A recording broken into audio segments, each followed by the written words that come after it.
આપણે કામ કરવાનું છે અને યુવા વર્ગને તો ખાસ નોંધ લેવી, કારણ કે સાચું કામ કરી શકે યુવા વર્ગ જ કરી શકે. અમુક ઉંમર થઈ હોય એ આપણને માર્ગદર્શન થઈ શકે,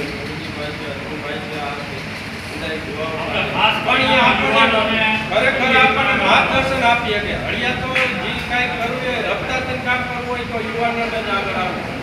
જો નોકરિયાત વર્ગ હોય તો ક્યાંય એવી નોકરીમાં ક્યાંય એવું કાંઈ થતું હોય તો એનો તરત આગેવાની હોય ટીમમાં તો એનો હલ તરત કાઢી શકે.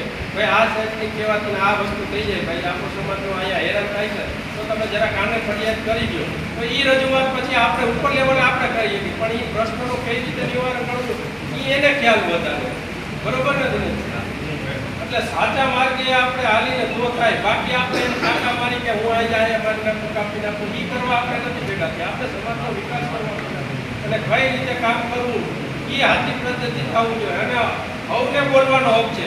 કોઈ એક જણો કાંઈ કહી દે કે પ્રમુખ આ થઈ ગયો એને જ બોલવાનું, એ ઠોકી દે કે હું એમ કહું કે ભાઈ તમે હતા કાલ 5